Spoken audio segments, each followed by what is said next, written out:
यादवेन्द्राय ज्ञानमुद्राय योगिनेनाथाय रुक्मिणेशाय नमो वेदान्तवेदिने रामाय रामभद्राय रामचन्द्राय वेधसे रघुनाथाय नाथाय सीताया पते नमः।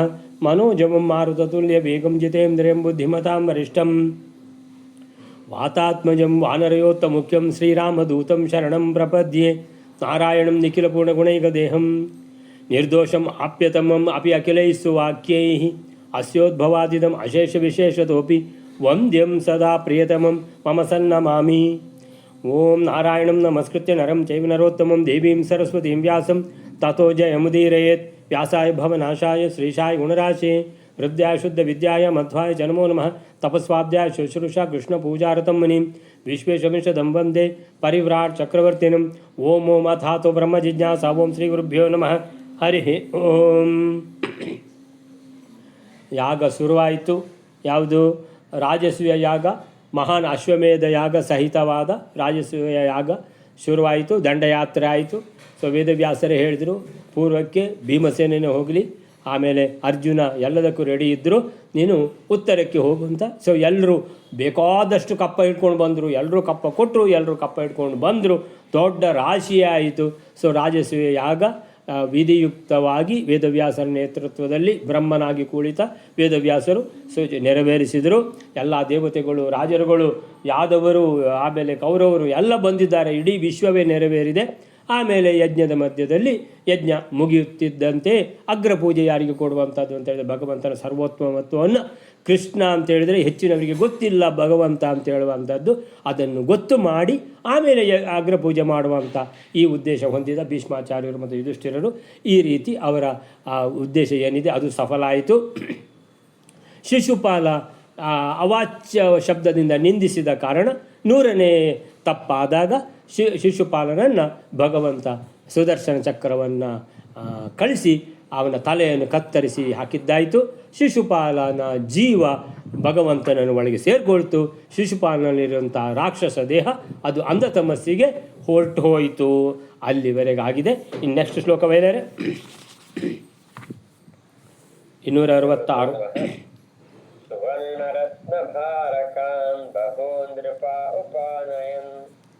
ಉಪಾಯನೆ ಸುಯೋಧನಂ ನೃಪೋದಿಷದ್ಗ್ರಹೇಸ್ಯ ಚ. 266ನೇ ಶ್ಲೋಕ. ರಾಜರು ಬಹಳಗಳಾದ ಸುವರ್ಣಗಳು, ರತ್ನಗಳು, ಇವುಗಳ ಭಾರ ಅಂದರೆ 20 ದೊರೆಗಳನ್ನು ಕಪ್ಪ ಕಾಣಿಕೆಯಾಗಿ ಕೊಟ್ಟರು. ಈ ಉಪಾಯನವನ್ನು ತೆಗೆದಿಡುವ ಕಾರ್ಯದಲ್ಲಿ ಆ ಯುಧಿಷ್ಠಿರನು ದುರ್ಯೋಧನನನ್ನು ಆಜ್ಞಾಪಿಸಿದನು. ಸುವರ್ಣ ರತ್ನ ಭಾರಕಾನ್ ಬಹೂನ್ ನೃಪ ಉಪಾನಯನ್ ಉಪಾಯನೆ ಸುಯೋಧನಂ ನೃಪೋ ಅದಿಶತ್ ಗೃಹೇಸ್ಯ ಚ. ಸುವರ್ಣ ರತ್ನ ಭಾರಕಾನ್, ಒಂದು ಭಾರ ಅಂದರೆ 20 ತೊಲೆ. 20 ತೊಲೆ ಅಂದರೆ 200 ಗ್ರಾಮ್. ಈಗ 1 ಗ್ರಾಮಿಗೆ ಎಷ್ಟು? 14,000 ಇದೆ. ಸೊ ಎಷ್ಟು ಆಗುತ್ತೆ ನೋಡಿ. ಸೊ ಒಂದೊಂದು ತೊಲೆ ಭಾರಕಾನ್ ಅಂದರೆ 20 ತೊಲೆ ಅಂತ ಹೇಳಿದ್ರೆ ಇಷ್ಟಿಷ್ಟು ದೊಡ್ಡ ನಾಣ್ಯಗಳು. 20 ತೊಲೆ ನಾಣ್ಯ 200 ಗ್ರಾಮ್ ಇರಬೇಕಿದ್ರೆ ಎಷ್ಟು ದೊಡ್ಡದಿರಬೇಕು ಅದು.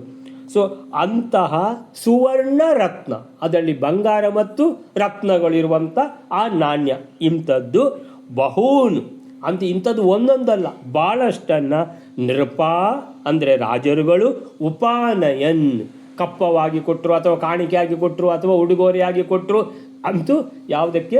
ಆ ಯಾಗಕ್ಕೆ ಸಲ್ಲಿಸಿದರು. ಕಪ್ಪ ಆದರೂ ಅದಿತ್ತು, ಕಾಣಿಕೆ ಆದರೂ ಅದಿತ್ತು. ಸೊ ಉಪಾನಯನ್ ಅಂತ ಹೇಳಿದ್ರೆ ಉಡುಗೊರೆಯ ಮುಖಾಂತರ ಕೊಟ್ಟರು. ಉಪಾಯನೇ ಸುಯೋಧನಂ ನೃಪೋ ಅದಿಶತ್ ಗೃಹೇಸ್ಯ ಚ. ಈಗ ಈ ಮದುವೆಯಲ್ಲಿ ಕೂಡ ಅಷ್ಟೇ. ಈಗ ಎಲ್ಲ ಇದು ಆಶೀರ್ವಾದ ಉಡುಗಿರೆ ಅಂತ ಹಾಕಿರ್ತಾರೆ. ಆವಾಗ ಬಂಧುಗಳದ್ದು ಮಾತ್ರ ಉಡುಗಿರೆ ಇರ್ತದೆ, ದೊಡ್ಡ ಒಂದು ವಿಶೇಷ ಇರುವುದಿಲ್ಲ. ಈಗ ಎಲ್ಲರೂ ಉಡುಗಿರೆ ಕೊಡೋದಿದ್ದರೆ ಅದು ಆ ಉಡುಗಿರೆಯನ್ನು ತೆಗೆದಿಟ್ಟುಕೊಳ್ಳುವುದೇ ಒಂದು ದೊಡ್ಡ ಒಂದು ಕಷ್ಟದ ಕೆಲಸ. ಅದಕ್ಕೆ ಈಗ ಇದು ಬಂದಿದಲ್ಲ, ಇದು ರತ್ನಗಳ ರಾಶಿ ರಾಶಿ ರಾಶಿ ರಾಶಿ. ಇದರದ್ದೊಂದು ಯಾರಾದರೂ ಒಂದು ನೋಡ್ಕೊಳ್ಬೇಕಲ್ವಾ, ತಗೊಳ್ಬೇಕು, ಅವರಿಗೆ ರಿಸೀಟ್ ಕೊಡೋದಿದ್ದರೆ ರಿಸೀಟ್ ಕೊಡಬೇಕು, ಒಂದು ಕೆಲಸ ಆಗಬೇಕು. ಈಗ ಸಾಮಾನ್ಯ ಪರ್ಯಾಯದಲ್ಲಿ ನೀವು ಆಲೋಚನೆ ಮಾಡಿದರೆ ಅದಕ್ಕೊಂದು ದೊಡ್ಡ ವ್ಯವಸ್ಥೆನೇ ಇರ್ತದೆ. ಈ ರೀತಿ ಬಂದ ಅದಕ್ಕೆ ಪರ್ಯಾಯದಲ್ಲಿ ಬರುವಂಥದ್ದಕ್ಕೆ ಒಂದು ಹೆಸರಿರ್ತದೆ. ಅದೆಂಥದ್ದು ಅದು ಹೊರೆ ಕಾಣಿಕೆ ಸಾಮಾನ್ಯ ಅದೇ ಹೌದು, ಹೊರೆ ಕಾಣಿಕೆ.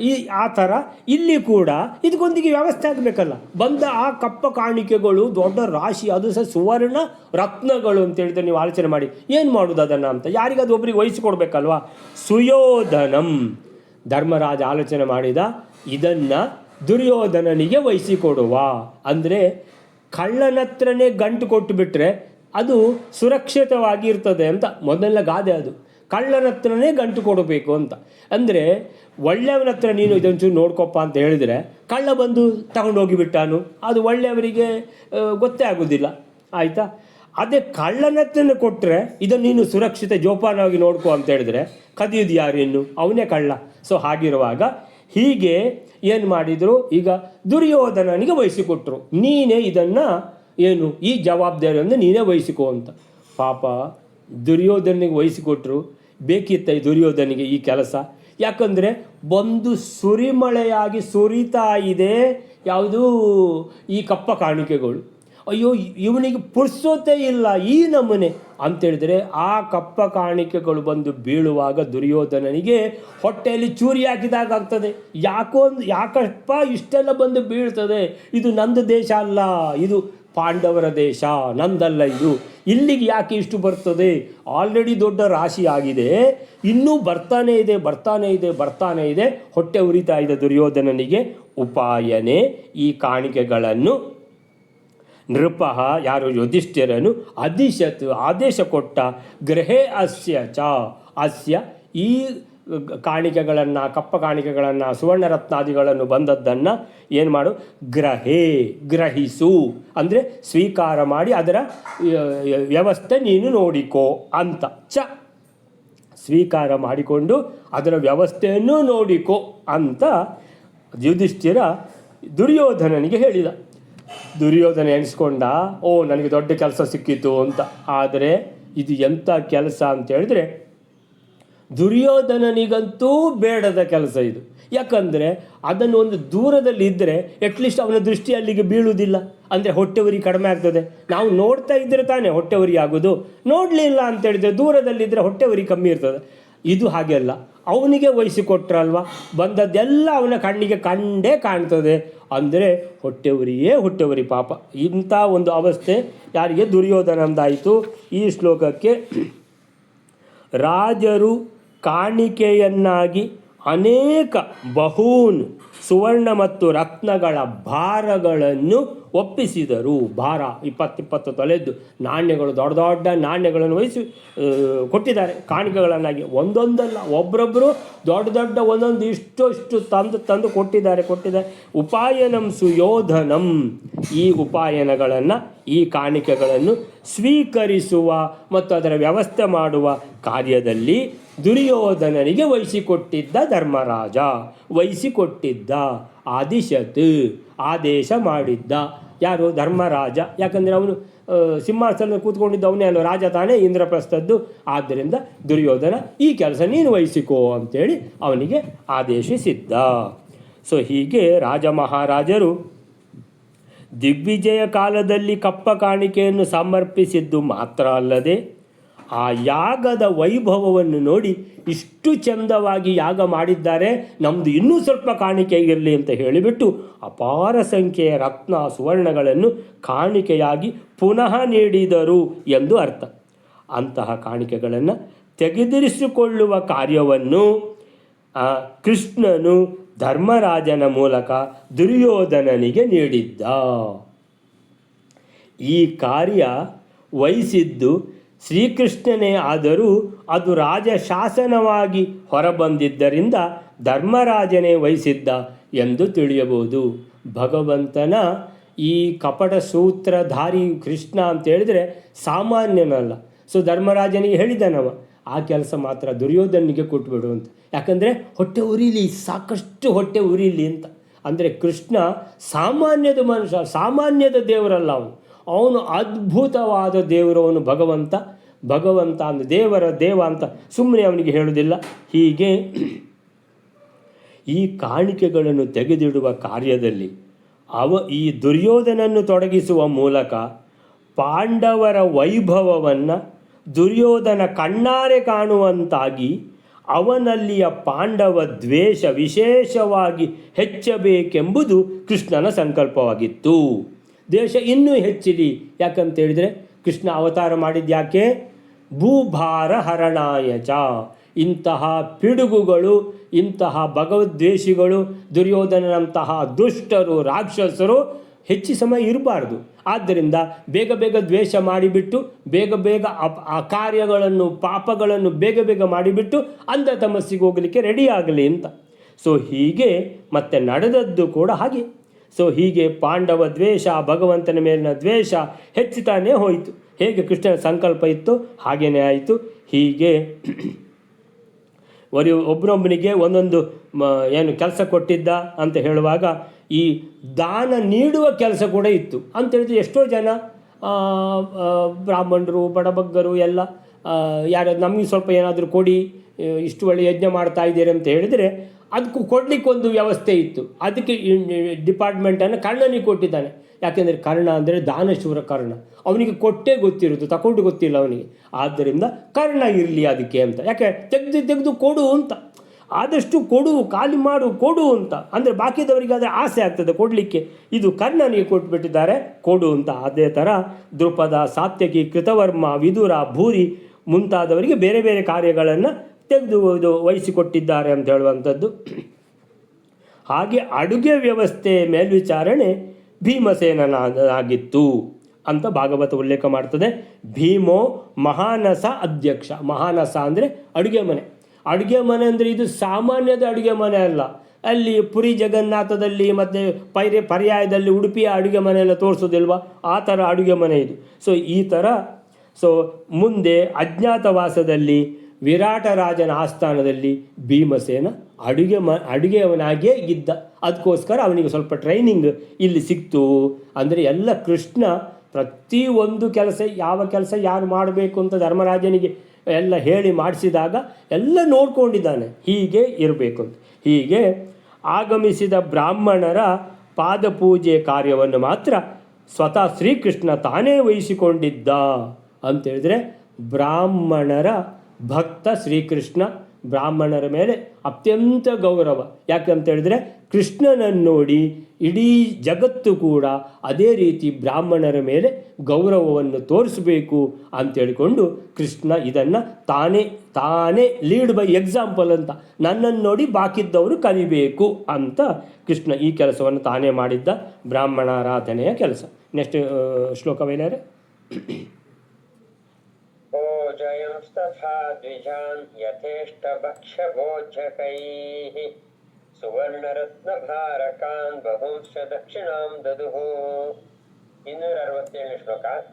ಹಾಗೆ ಯಥೇಷ್ಟವಾಗಿ ಭೋಜ್ಯ ಪದಾರ್ಥಗಳಿಂದಲೂ ಭಕ್ಷ್ಯಗಳಿಂದಲೂ ಬ್ರಾಹ್ಮಣರನ್ನು ಭೋಜನ ಮಾಡಿಸಿದರು. ಹಾಗೆ ಬಹಳ ಸುವರ್ಣಗಳು, ರತ್ನಗಳು, ಇವುಗಳ ಭಾರ 20 ತೊಲೆಗಳನ್ನು ದಕ್ಷಿಣೆಯನ್ನಾಗಿ ಕೂಡ ಪಾಂಡವರು ಬ್ರಾಹ್ಮಣರಿಗೋಸ್ಕರ ಕೊಟ್ಟರು.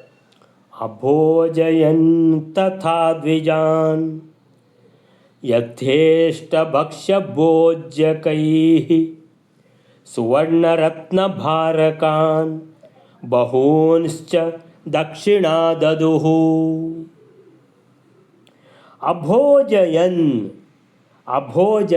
ಅಭೋಜಯತ್ ಅಂದರೆ ಏಕವಚನ, ಅಭೋಜಯನ್ ಅಂದರೆ ಬಹುವಚನ ಅಂತೇಳಿದರೆ ಅಭೋಜಯನ್ ಅಂತೇಳಿದರೆ ಬ್ರಾಹ್ಮಣರೆಲ್ಲ, ದ್ವಿಜಾನ್ ಬ್ರಾಹ್ಮಣರನ್ನು, ಅಭೋಜಯನ್ ಊಟ ಮಾಡಿಸಿದರು, ಒಳ್ಳೆ ಚೆನ್ನಾಗಿ ಬಡಿಸಿದರು, ಒಳ್ಳೆ ಒತ್ತಾಯ ಮಾಡಿ ಚೆನ್ನ ಮಾಡಿ ಅವರಿಗೆ ಪ್ರೀತಿಯಿಂದ ಬಡಿಸಿದ್ದಾರೆ ಬ್ರಾಹ್ಮಣರಿಗೆ. ತಥಾ ಯಥೇಷ್ಟ ಭಕ್ಷ್ಯ ಭೋಜ್ಯಕೈಹಿ. ಭಕ್ಷ್ಯ ಭೋಜ್ಯ ಅಂತ, ಭಕ್ಷ್ಯ ಅಂತೇಳಿದರೆ ಸಾಮಾನ್ಯವಾಗಿ ಅದಕ್ಕೆ ಇನ್ನೇನು ಕಲಿಸಿಕೊಳ್ಳಿಕ್ಕಿಲ್ಲ, ಅದು ಭಕ್ಷ್ಯ ಅಂತ. ಭೋಜ್ಯ ಅಂತೇಳಿದರೆ ಈಗ ಅನ್ನ, ಅದಕ್ಕೆ ಸಾರು, ಸಾಂಬಾರು, ಪಲ್ಯ ಹೀಗೆ ಅದರ ಒಟ್ಟಿಗೆ ಊಟ ಮಾಡುವಂಥ ಇದನ್ನು ಭೋಜ್ಯ ಅಂತ. ಹೀಗೆ ಒಂದು ಸಾಮಾನ್ಯವಾದ ಒಂದು ವಾಡಿಕೆ ಭಕ್ಷ್ಯ ಭೋಜ್ಯ. ಸೊ ಭಕ್ಷ್ಯ ಭೋಜ್ಯಾದಿಗಳಿಂದ ಚೆನ್ನಾಗಿ ಬ್ರಾಹ್ಮಣರಿಗೆ ಒಳ್ಳೆ ರೀತಿಯಲ್ಲಿ ಪ್ರೀತಿಯಿಂದ ಗೌರವದಿಂದ ಭಕ್ತಿಯಿಂದ ಬಡಿಸಿದ್ದಾರೆ, ಒಳ್ಳೆ ಊಟ ಮಾಡಿಸಿದ್ದಾರೆ ಎಲ್ಲ ಬ್ರಾಹ್ಮಣರಿಗೂ. ದ್ವಿಜಾನ್ ಅಂದರೆ ಬ್ರಾಹ್ಮಣರನ್ನು. ಯಥೇಷ್ಟ ಅಂತೇಳಿದರೆ ಎಷ್ಟು ಕೇಳಿದರೂ ಅಷ್ಟು ಹಾಕಿದ್ದಾರೆ ಅಂತೇಳಿದರೆ ಯಾವುದು ಒಂದು ಕಡಿಮೆ ಆಗಬಾರ್ದು ಅಂತ. ಯಥೇಷ್ಟ ಭಕ್ಷ್ಯ ಭೋಜ್ಯ ಕೈಹಿ, ಯಥೇಷ್ಟ ಎಷ್ಟು ಬೇಕೋ ಅಷ್ಟು, ಎಷ್ಟು ಇಷ್ಟ ಇದೆಯೋ ಅಷ್ಟು. ಭಕ್ಷ್ಯ ಭೋಜ್ಯ ಕೈಹಿ ಅವುಗಳಿಂದ, ಭಕ್ಷ್ಯ ಮತ್ತು ಭೋಜ್ಯಾದಿಗಳಿಂದ ಬ್ರಾಹ್ಮಣರನ್ನು ತೃಪ್ತಿಪಡಿಸಿದ್ದಾರೆ. ಇನ್ನೊಂದು ಸುವರ್ಣರತ್ನ ಭಾರಕಾನ್ ಬಹೂಂಶ್ಚ ದಕ್ಷಿಣಾದದು. ಹೇಗೆ ಕಪ್ಪದ ರೂಪದಲ್ಲಿ ಸುವರ್ಣ ರತ್ನ 20 ತೊಲೆಯ ನಾಣ್ಯಗಳು ಬಂದಿದ್ದುವೋ ಎಲ್ಲ ತೆಗೆದು ಬ್ರಾಹ್ಮಣರಿಗೆ ಕೊಟ್ಟಿದ್ದಾರೆ ಊಟ ದಕ್ಷಿಣೆ ಅಂತೇಳಿ. ಸೊ ಫುಲ್ಲು, ಅಥವಾ ಒಂದು ತೆಂಗಿನಕಾಯಿ ಹಾಕಿ ಒಂದು ಇದು ಕೊಡ್ತಾರಲ್ಲ, ಯಾವುದು ಫಲ ತಾಂಬೂಲ ಅಂತೇಳಿ, ಆ ತಾಂಬೂಲದ ಅದರ ಒಳಗೆ ಒಂದಷ್ಟು ನಾಣ್ಯಗಳನ್ನು ಹಾಕಿದ್ದಾರೆ. ಎಷ್ಟು ಹಿಡಿತದೋ ಅಷ್ಟು ನಾಣ್ಯಗಳು ಹಿಡ್ಕೊಂಡೋಗಿ ಬ್ರಾಹ್ಮಣರೇ ಹಿಡ್ಕೊಂಡೋಗಿ. ಏನಂತ ಹೇಳಿದ್ದಾರೆ? ಸಣ್ಣ ಸಣ್ಣ ನಾಣ್ಯ ಅಂತ ನಾವು ಇನ್ನೂ ತಿಳ್ಕೊಳ್ಬಾರ್ದು ಅಂತೇಳಿ ಮಧ್ವರು ಹೇಳ್ತಾರೆ. ಸುವರ್ಣ ರತ್ನ ಭಾರಕಾನ್, ಯಾವುದು ಬಂದಿತ್ತೋ ಅದನ್ನೇ ಕೊಟ್ಟದ್ದು. ಏನದು? 20 ತೊಲೆದ್ದು ಬಂಗಾರದ ನಾಣ್ಯಗಳು, ಒಂದೊಂದಲ್ಲ. ಯಾವುದು?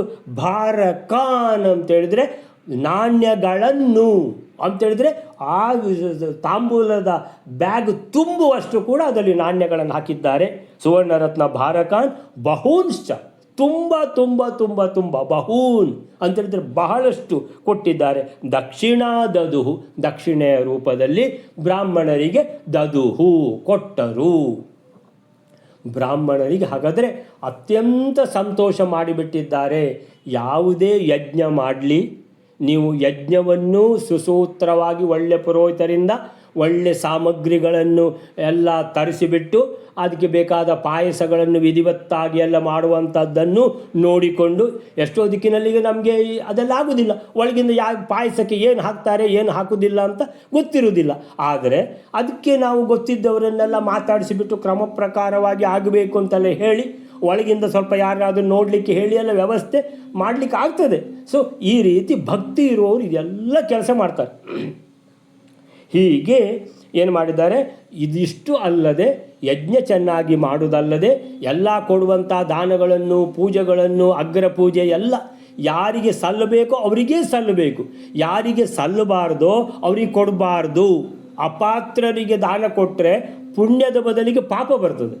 ಹಾಗೆ ಯಾರಿಗೆ ಕೊಡಬೇಕಿತ್ತೋ ಅವರಿಗೆ ನೀವು ಕೊಡದೆ ಕಳಿಸಿದರೆ ಆಗಲೂ ಪಾಪ ಬರ್ತದೆ. ಹಾಗೆ ಆದ್ದರಿಂದ ದಾನಗಳನ್ನು ಕೊಡುವಾಗ ಬಹಳ ಜಾಗ್ರತೆ ಇರಬೇಕು.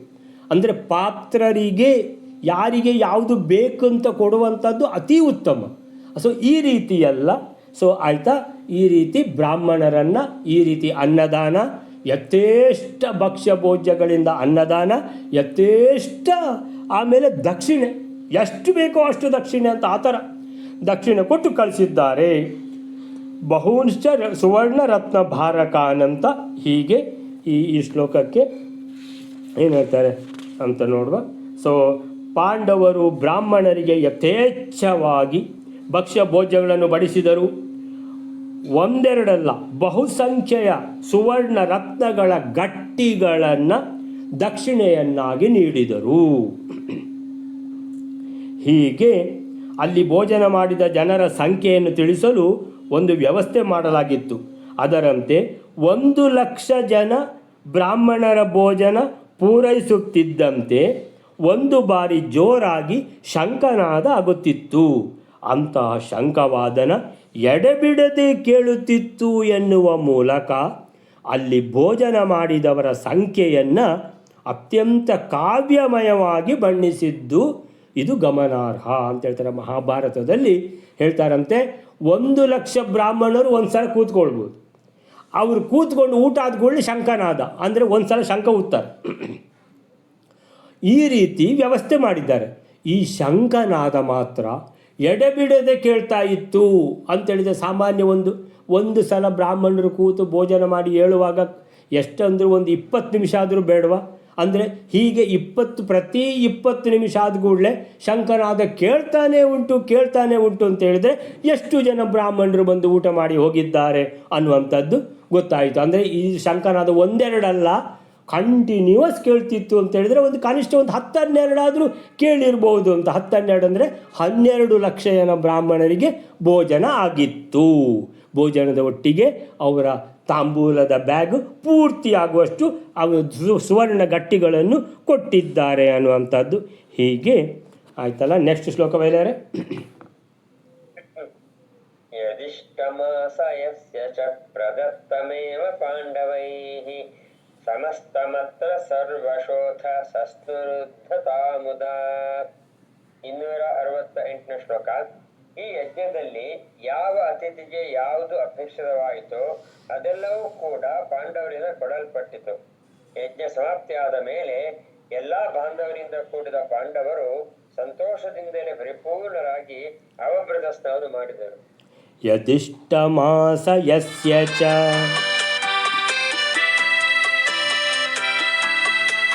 ಯದಿಷ್ಟಮಾಸ ಯಸ್ಯ ಚ ಪ್ರದತ್ತಮೇವ ಪಾಂಡವೈಃ ಸಮಸ್ತಮತ್ರ ಸರ್ವಶೋಥ ಸಸ್ನುಃ ಉದ್ಧತಾಮುದಾ. ಯತ್ ಇಷ್ಟಂ ಆಸ ಯಸ್ಯ ಚ.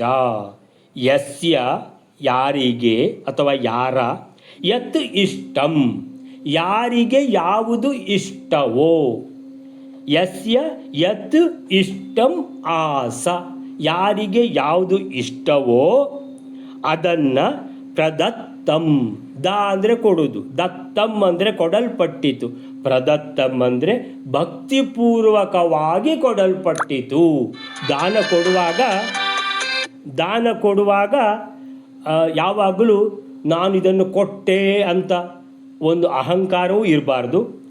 ದಾನ ಕೊಡುವಾಗ ಏನು ಅಯ್ಯೋ ಪಾಪ ಅವನಿಗೆ ಇರಲಿಲ್ಲ ನಾನು ಕೊಟ್ಟೆ ಈ ರೀತಿ ಮನಸ್ಸಿನಲ್ಲಿ ಕೂಡ ಬರಬಾರ್ದು. ಆ ಭಕ್ತಿ ಮತ್ತು ಶ್ರದ್ಧೆ ಅಂತೇಳಿದರೆ ದ್ವಾದಶಮೂರ್ತಿ ಆರಾಧನೆ ಅಂತ ಮಾಡ್ತಾರೆ. ಕೇಶವ, ನಾರಾಯಣ, ಮಾಧವ, ಗೋವಿಂದ, ವಿಷ್ಣು ಅಂತ ಅಂತೇಳಿದರೆ ಇವನು ಕೇಶವನೇ ಅನ್ನುವಂತಹ ಭಕ್ತಿ, ಆ ಶ್ರದ್ಧೆ ಅಂದರೆ ಇದು ಭಗವಂತನೇ ಕೂತಿದ್ದಾನೆ, ಭಗವಂತನ ಕಾಲನೇ ತೊಳಿತಾ ಇರುವುದು ಅನ್ನುವಂತಹ ಈ ಮನಸ್ಸಿನ ಭಾವನೆ ಏನಿದೆ, ಭಕ್ತಿ ಭಾವನೆ, ನಾನು ಮಾಡ್ತಾ ಇದ್ದೇನೆ ನಾನೊಂದು ಅಂದರೆ ಆ ಫೋಟೋ ತೆಗೆಯೋದು, ಈ ದಾನ ಎಲ್ಲ ಕೊಡುವಾಗ ಫೋಟೋ ತೆಗೆಯೋದು ಅದು ಇದೆಲ್ಲ ಬೇಕಾಗಿಲ್ಲ ಅಂತೇಳಿದರೆ ಅದು ಭಕ್ತಿಗೆ ಈ ಫೋಟೋ ಎಲ್ಲ ಏನಾಗ್ತದೆ ತೊಂದರೆ ಕೊಡ್ತದೆ. ಅಂದರೆ ಅದು ಎಲ್ಲ ಒಂದು ಏನು ಅದೆಲ್ಲ ಸ್ಟೇಜಿಗೆ ನಾವು ಸಭೆ ಮಾಡುವಾಗ ಅದಕ್ಕೆಲ್ಲ ಫೋಟೋ ತೆಗೆಯೋದು. ಈ ಭಕ್ತಿಯಿಂದ ಮಾಡುವಂಥ ಕೆಲಸಗಳಿಗೆ ಫೋಟೋ ಅದು ಇದು ಒಂದು ವೇಳೆ ತೆಗಿತಾ ಇದ್ದರೂ ಯಾರ ಒಂದು ಯಜಮಾನಂದಾಗಲಿ, ದಾನ ಕೊಡುವವರದ್ದಾಗಲಿ ಅಥವಾ ಅವರ ಸಹಕಾರ ಮಾಡುವವರದ್ದಾಗಲಿ ಇವರ ಗಮನ ಫೋಟೋಗ್ರಾಫರ್ ಮೇಲೆ ಇರಬಾರ್ದು.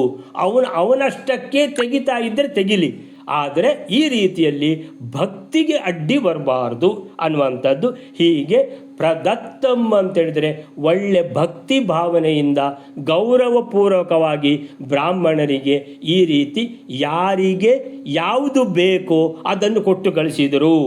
ಯಸ್ಯ ಯತ್ ಇಷ್ಟಂ ಆಸ ಕೊಡಲ್ಪಟ್ಟಿತು, ಪ್ರದತ್ತಂ ಕೊಡಲ್ಪಟ್ಟಿತು.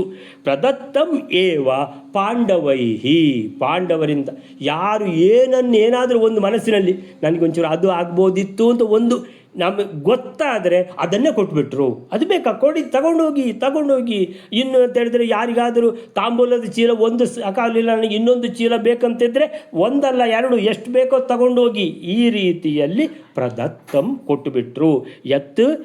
ಯಸ್ಯ ಯತ್ ಇಷ್ಟಂ ಆಸಾ ಆಯಿತು. ಚ ಪ್ರದತ್ತಂ ಪಾಂಡವೈಹಿ ಪಾಂಡವರಿಂದ ಪ್ರದತ್ತಂ ಕೊಡಲ್ಪಟ್ಟಿತು. ಸಮಸ್ತಂ ಅತ್ರ ಸರ್ವಶೋ ಅಥ ಸಸ್ನು ಉದ್ಧತಾ ಮುದ ಅಂತೇಳಿದರೆ ಯಜ್ಞ ಕಂಪ್ಲೀಟ್ ಆಯಿತು, ಲಾಸ್ಟಿದ್ದು ಒಂದು ಕೆಲಸ ಮಾತ್ರ ಬಾಕಿ ಉಳಿದಿದೆ. ಆ ಕೆಲಸ ಯಾವುದು ಅಂತೇಳಿದರೆ ಸಮಸ್ತಂ ಅತ್ರ ಸರ್ವಶೋ ಅಂತೇಳಿದರೆ ಎಲ್ಲರಿಗೂ ಎಲ್ಲವನ್ನು, ಸಮಸ್ತಂ ಅತ್ರ ಸರ್ವಶಃ ಅಥ ಸಸ್ನು ಅಂತೇಳಿದರೆ ಲಾಸ್ಟಿಗಿರುವಂಥ ಕೆಲಸ ಅವಭೃತ ಸ್ನಾನ ಅಂತ. ಸೊ ಅವಭೃತ ಸ್ನಾನ ಅಂತೇಳಿದರೆ ಅಲ್ಲಿ ನದಿಯಿಂದ ಕೊಡದಲ್ಲಿ ನೀರು ತಂದದ್ದನ್ನು ಅಲ್ಲಿ ಕಲಶ ಸ್ನಾನ ಮಾಡಿಸುವಂಥದ್ದು ಆ ರೀತಿಯೂ ಮಾಡಿಸ್ತಾರೆ, ಅಥವಾ ನದಿಗೆ ಹೋಗಿಬಿಟ್ಟು ಅಲ್ಲೇ ಮಂತ್ರ ಹೇಳಿ ಸ್ನಾನ ಮಾಡುವಂಥದ್ದು ಎರಡೂ ರೀತಿಯಲ್ಲಿ ಆಗ್ತದೆ. ಸಾಮಾನ್ಯವಾಗಿ ಈಗ ನದಿಗಳೆಲ್ಲ ದೂರ ಇರುವಾಗ ನದಿಗಳೆಲ್ಲ ದೂರ ಇರುವಾಗ ಸ್ವಲ್ಪ ಅಂತೇಳಿದರೆ ಆ ನದಿಗೆ ಹೋಗುವುದು ಹೇಗೆ ಅಂತ ಇದು ಇಲ್ಲಿ ನದಿಗೆ ಹೋಗಿದ್ದಾರೆ. ಸಮಸ್ತ ಮಾತ್ರ ಸರ್ವಶೋ ಎಲ್ಲರೂ ಅಂದರೆ ಪಾಂಡವರ ಜನ, ದ್ರೌಪದಿ, ಪಾಂಡವರ ಪತ್ನಿಯಂದಿರು, ಕೃಷ್ಣನ ಪತ್ನಿಯಂದಿರು, ಯಾದವರು, ಎಲ್ಲ ಬಂಧುಗಳು ಎಲ್ಲ ಯಾರೆಲ್ಲ ಇದ್ದಾರೋ ಎಲ್ಲ ಹೊರಟಿದ್ದಾರೆ ಅವಭೃತ ಸ್ನಾನಕ್ಕೆ. ಸಮಸ್ತ ಮಾತ್ರ ಸರ್ವಶೋ ಅಥ ಸಸ್ನುಹು ಅಂದರೆ ಸ್ನಾನ ಮಾಡಿದರು. ಅಂದರೆ ಉದ್ಧತ ಮುದ ಅಂತೇಳಿದರೆ ಎಲ್ಲ ಕೆಲಸ ಚೆನ್ನಾಗಿ ಆದರೆ ಬಹಳ ಸಂತೋಷ ಇರ್ತದೆ. ಯಾವುದೇ ಒಂದು ಸಣ್ಣ ಪೂಜೆ ಬೇಕಾದರೂ ಇರಲಿ, ಒಂದು ಅಚ್ಚುಕಟ್ಟಾಗಿ ಚೆನ್ನಾಗಿ ಆಯಿತು ಅಂತೇಳಿದರೆ ಮನಸ್ಸಿಗೆ ಸಂತೋಷ ತರ್ತದೆ. ಅದಕ್ಕೆ ಹೆಸರು ಮುದಾ, ಸಂತೋಷದಿಂದ. ಉದ್ಧತ ಅಂತೇಳಿದರೆ ಸಂತೋಷ ಉಕ್ಕಿ ಬರ್ತದೆ, ಅದಕ್ಕೆ ಉದ್ಧತ ಅಂತ ಹೆಸರು. ಸೊ ಸಂತೋಷ ಉಕ್ಕಿ ಬರ್ತಾ ಇದೆ, ಪಾಂಡವರಿಗೆ ತುಂಬ ಚೆನ್ನಾಗಿ ಆಯಿತು ನಮ್ಮ ಕೆಲಸ ಅಂತೇಳಿದ ಅತ್ಯಂತ ಭಕ್ತಿಪೂರ್ವಕವಾಗಿ ಆ 3 ಜನ ಭಗವಂತನ 3 ರೂಪಗಳು, ಆ ಕಡೆ ಶ್ರೀಕೃಷ್ಣ, ಆಮೇಲೆ ವೇದವ್ಯಾಸರು, ಆಮೇಲೆ ಪರಶುರಾಮಾಚಾರ್ಯರು, ಆಮೇಲೆ ಚತುರ್ಮುಖ ಬ್ರಹ್ಮದೇವರು, ರುದ್ರಾದಿ ಎಲ್ಲ ದೇವತೆಗಳು ಎಲ್ಲ ಇದ್ದು, ಎಲ್ಲ ಶ್ರೇಷ್ಠ ಯಾಜ್ಞವಲ್ಕ್ಯಾದಿ ಋಷಿಮುನಿಗಳು ಇದ್ದು ನಡೆಯುವಂಥ ಯಜ್ಞ ಅಂತ ಹೇಳಿದ್ರೆ ನಾವು ಆಲೋಚನೆ ಮಾಡ್ಕೋಬೋದು ಎಷ್ಟು ಚೆನ್ನಾಗಿ ಆಗಿದೆ. ಅದು ಬ್ರಾಹ್ಮಣರಿಗೆ ಒಂದು ಊಟ ಮಾಡಿಸಿದ ಚಂದ, ಆಮೇಲೆ ಅವರಿಗೆ ದಕ್ಷಿಣೆ ಕೊಟ್ಟ ಚಂದ, ಅವರಿಗೆ ದಾನಗಳನ್ನು ಬೇಕಾದ್ದನ್ನು ಕೊಟ್ಟು ಕಳಿಸಿದ ಚಂದ ಎಲ್ಲ ನೋಡಿದರೆ ವೈಭವೋಪೇತವಾಗಿ ಭಕ್ತಿಯುತವಾಗಿ, ವೈಭವ ಅಂತ ಹೇಳುವ ಇದರಿಂದಲೂ ಭಕ್ತಿಪೂರ್ವಕವಾಗಿ ಶ್ರದ್ಧಾಪೂರ್ವಕವಾಗಿ ಭಗವಂತನ ಏನು ಆ ಸಂತೋಷಕ್ಕೋಸ್ಕರ ಮಾಡಿದ ಈ ಯಜ್ಞವು ಪರಿಪೂರ್ಣವಾದಾಗ ಮುದ ಸಂತೋಷದಿಂದ, ಉದ್ಧತ ಅಂದರೆ ಉಕ್ಕಿ ಬರುವಂಥ ಸಂತೋಷದಿಂದ ಅಲ್ಲಿ ಅವಭೃತ ಸ್ನಾನವನ್ನು ಮಾಡಿದರು. ಇದು ಲಾಸ್ಟ್. ಅವಭೃತ ಸ್ನಾನ ಅಂದರೆ ಯಜ್ಞ ಅನ್ನುವಂಥದ್ದು ಪೂರ್ತಿಯಾಯಿತು ಅಂತ ಲೆಕ್ಕ, ಆಮೇಲೆ ಮನೆಗೆ ಹೋಗೋದು ಅಂತ ಲೆಕ್ಕ. ಸೊ ಹೀಗೆ ಈ ಶ್ಲೋಕಕ್ಕೆ ಏನರ್ಥ ಅಂದರೆ, ಯಾರಿಗೆ ಯಾವುದು ಇಷ್ಟವೋ ಯಸ್ಯ ಯತ್ ಇಷ್ಟಂ ಆಸಾ ಇತ್ತು ಪ್ರದತ್ತಂ ಕೊಡಲ್ಪಟ್ಟಿತು, ಅವೆಲ್ಲವನ್ನು ಪಾಂಡವರು ವಿಶೇಷವಾಗಿ ನೀಡಿದರು. ಬಳಿಕ ಸರ್ವಶಃ ಎಲ್ಲರೂ ಕೂಡ ಸಮಸ್ತಂ ಅತ್ರ ಅಲ್ಲಿ ಎಲ್ಲರೂ ಕೂಡ ಆನಂದದಿಂದ ಉದ್ಧತ ಮುದ ಸಸ್ನುಹು ಅವಭೃತ ಸ್ನಾನವನ್ನು ಪೂರೈಸಿದರು. ನೆಕ್ಸ್ಟ್ ಶ್ಲೋಕವೇಲಾರೆ. ನದಸ್ಸುರೋರುದುಂದುಭಿ ಪ್ರಗೀತ ದೇವ ಗಾಯಕಾಃ ಪ್ರನೃತ್ತ ದಿವ್ಯ ಯೋಷಿತ ಸುರಾಪಗಾಮ್ಯಗಾಹಯನ್. 269ನೇ ಶ್ಲೋಕ. ಧ್ವನಿಗೆಯ್ಯುವ ಉತ್ಕೃಷ್ಟಗಳಾದ ದೇವ ಭೇರಿಗಳಿರಲು ಪ್ರಕೃಷ್ಟಗಳಾದ ಗಾನಗಳು, ಇವುಗಳುಳ್ಳ ದೇವ ಗಾಯಕರುಗಳುಳ್ಳ ಗಂಧರ್ವರು, ಪ್ರಕೃಷ್ಟವಾದ ನರ್ತನಗಳುಳ್ಳ ಸ್ವರ್ಗಲೋಕದಲ್ಲಿ ಇರತಕ್ಕಂತಹ ಅಪ್ಸರೆಯರುಳ್ಳ ನರ್ತನ, ಗಾನ, ವಾದ್ಯಗಳ ಧ್ವನಿಯನ್ನು ಮಾಡುತ್ತಾ ಪಾಂಡವರು ಭಾಗೀರಥಿಯನ್ನು ಅವಗಾನ ವಿಶೇಷ ವಿಧಿಯಿಂದ ಮುಳುಗಿದರು, ಅಂದರೆ ಅಗಮರ್ಷಣ ಸ್ನಾನ ಮಾಡಿದರು. ನದತ್ ಸುರೋರು ದುಂದುಭಿಃ ಪ್ರಗೀತ ದೇವಗಾಯಕಾಃ ಪ್ರನೃತ್ಯ ದಿವ್ಯಯೋಷಿತಃ ಸುರಾಪಗಾಂ ವ್ಯಗಾಹಯನ್. ನದತ್ ಸುರ ಉರುದುಂದುಭಿಃ. ದುಂದುಭಿ ಅಂದರೆ ನಮಗೆ ಗೊತ್ತು, ದೊಡ್ಡ ದೊಡ್ಡ ನಗಾರಿ, ಡೋಲು, ದೊಡ್ಡದು. ದುಂದುಭಿಃ ದೊಡ್ಡ ನಗಾರಿಗಳು. ಇದು ಎಲ್ಲ ಎಲ್ಲಿಂದ ಬಂದಿದೆ? ದೇವಲೋಕದಿಂದ ಬಂದ ನಗಾರಿಗಳು. ಅಂದರೆ ಆಕಾಶದಲ್ಲೇ ಹೊಡೆದಿರ್ಬೋದು ಅದನ್ನು ದೇವತೆಗಳು ಆಕಾಶದಲ್ಲಿ. ಯಾಕಂತೇಳಿದರೆ ಧರ್ಮರಾಜ ಅಂದರೆ ಯಮಧರ್ಮ, ಆಮೇಲೆ ಭೀಮಸೇನ ಅಂದರೆ ವಾಯುದೇವರು, ಅರ್ಜುನ ಅಂದರೆ ಇಂದ್ರ, ಆಮೇಲೆ ನಕುಲ ಸಹದೇವ ಅಂತೇಳಿದರೆ ಅವರು ಅಶ್ವಿನಿ ದೇವತೆಗಳು, ಆಮೇಲೆ ದ್ರೌಪದಿ ಅಂತೇಳಿದರೆ ಭಾರತೀ ದೇವಿ, ಇವರೆಲ್ಲ ದೇವತೆಗಳೇ.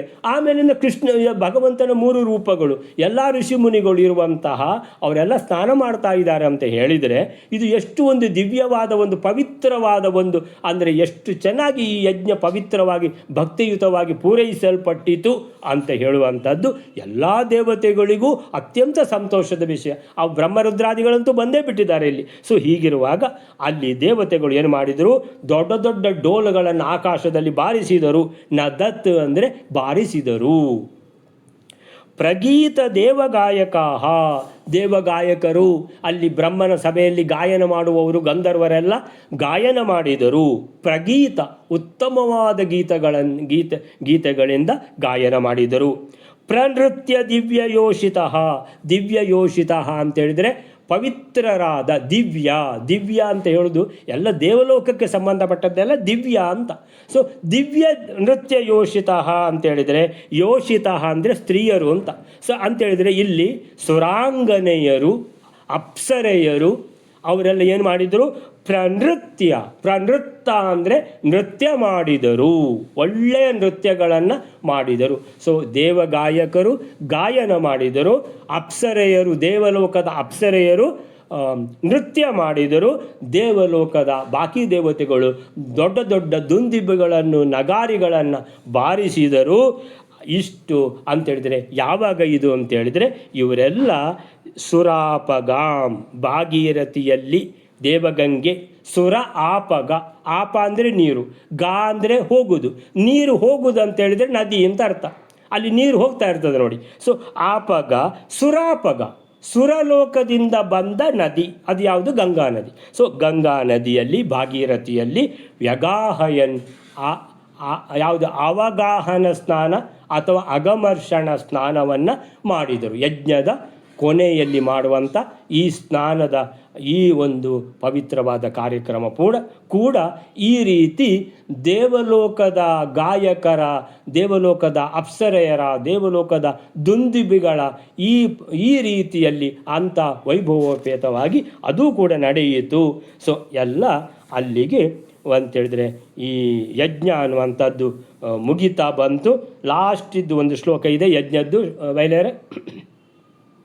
ಸಮಸ್ತ ರಾಜ ಸಂಯುತ ವಿಗಾಹ್ಯ ಜಾಹ್ನವೀ ಜಲೆ ಪುರಂ ಯಯುಃ ಪುನಶ್ಚತೆ ಸ್ವಸದ್ಮಚಾಗಮನ್ಸುರಾಃ. 270ನೇ ಶ್ಲೋಕ. ಆ ಪಾಂಡವರು ಎಲ್ಲ ರಾಜರಿಂದಲೂ ಕೂಡಿದವರಾಗಿ ಭಾಗೀರಥಿ ಜಲದಲ್ಲಿ ಅವಗಾಹನ ಸ್ನಾನ ಮಾಡಿ ಇಂದ್ರಪ್ರಸ್ಥದ ಕಡೆಗೆ ಹೊರಟು ಹೋದರು. ಆಮೇಲೆ ಆ ಯಜ್ಞಕ್ಕಾಗಿ ಬಂದಿರತಕ್ಕ ದೇವತೆಗಳು ಕೂಡ ತಮ್ಮ ಮಂದಿರದ ಕಡೆಗೆ ಹೊರಟು ಹೋದರು. ಸಮಸ್ತ ರಾಜ ಸಂಯುತ ವಿಗಾಹ್ಯ ಜಾಹ್ನವೀ ಜಲೆ ಪುರಂ ಯಯುಃ ಪುನಶ್ಚತೆ ಸುಸದ್ಮ ಅಥವಾ ಸ್ವಸದ್ಮ ಚ ಅಗಮನ್ಸುರಾಃ. ಈ ರಾಜರುಗಳು ಯಾರು ಬಂದಿದ್ದಾರೆ ಅವರು ಕೂಡ ಹೋಗಿದ್ದಾರೆ. ಈಗ ಸಾಮಾನ್ಯವಾಗಿ ಬೇರೆ ದೇಶದಿಂದ ಬಂದ ರಾಜರುಗಳು ಇವರು ಯಜಮಾನರ ಜೊತೆಗೆ ಸ್ನಾನಕ್ಕೆ ಹೋಗುವಂಥದ್ದಿಲ್ಲ. ಆದರೆ ಇದು ಬಹಳ ಉತ್ತಮವಾದ ವಿಶೇಷವಾದ ಯಜ್ಞ, ಭಗವಂತನ ಸಮಕ್ಷಮದಲ್ಲಿ ಆಗಿರುವಂಥ ಯಜ್ಞ. ಭಗವಂತನನ್ನೇ ಅಗ್ರ ಪೂಜೆಗೆ ಕೂರಿಸಿ ಏನು ಮಾಡಿದ್ದಾರೆ? ಸತ್ಕಾರ ಮಾಡಿದ್ದಾರೆ. ಅಂತಹ ಈ ಬಹಳ ಪವಿತ್ರವಾದ ಈ ಯಜ್ಞದ ಅವಭೃತ ಸ್ನಾನಕ್ಕೆ ಎಲ್ಲ ರಾಜರುಗಳು ಹೋಗಿದ್ದಾರಂತೆ. ಸಮಸ್ತ ರಾಜ ಸಂಯುತ ವಿಗಾಹ್ಯ, ಅವರು ಇವರ ಜೊತೆಗೆಲ್ಲ ಸ್ನಾನ ಮಾಡಿದ್ದಾರೆ. ಜಾಹ್ನವೀ ಜಲೆ, ಆ ಗಂಗಾ ನದಿಯ ಪವಿತ್ರ ಜಲದಲ್ಲಿ ಸ್ನಾನ ಮಾಡಿದ್ದಾರೆ. ಅಂದರೆ ಎಷ್ಟು ಜನ ಆಗ್ತದೋ ಅಷ್ಟು ಜನ ಸ್ನಾನ ಮಾಡಿದ್ದಾರೆ, ಯಾಕಂದರೆ ನಮಗೂ ಪುಣ್ಯ ಬರಲಿ ಅಂತೇಳಿ. ಪುರಂ ಯಯುಹು, ಅಲ್ಲಿಂದ ಎಲ್ಲ ಹೊರಟರು. ಯಾಕಂದರೆ ಇದು ರಾಷ್ಟ್ರ ಕಾರ್ಯಕ್ರಮ ಅಲ್ವಾ ಯಜ್ಞದ್ದು. ಪುರಂ ಯಯುಹು, ಅವರವರ ದೇಶಕ್ಕೆ ಯಯುಹು ಹೊರಟು ಹೋದರು. ಪುನಶ್ಚತೆ ಅಂದರೆ ಹೊರಟು ಹೋದರು. ತೇ ಅವರುಗಳು, ಪುನಃ ಅಂದರೆ ಪುನಃ ಹೋದರು ಅಂದರೆ ಒಂದು ಸಲ ಹೋಗಿ ಪುನಃ ಹೋದರು ಅಂದರೆ ಎಲ್ಲ ಅಲ್ಲಿ ಇಲ್ಲಿಂದ ಯಜ್ಞಸ್ಥಳದಿಂದ ಗಂಗಾ ನದಿಗೆ ಹೋಗಿ ಸ್ನಾನ ಮಾಡಿ ಹೋದರು ಅಂತ. ನಂತರ ಸ್ವಸದ್ಮ ಚ ಅಗಮನ್ ಸುರಾಹ, ಬಂದಿರುವ ದೇವಲೋಕದ ಎಲ್ಲ ದೇವತೆಗಳು ಸುರಾಹ. ಸ್ವಸದ್ಮ, ಅವರವರ ಲೋಕಗಳಿಗೆ, ಅವರವರ ಮನೆಗಳಿಗೆ. ಸುಸದ್ಮ ಅಥವಾ ಒಳ್ಳೆ ಮನೆಗಳಿಗೆ ಅಂದರೆ ಅವರವರ ಮನೆಗಳಿಗೆ.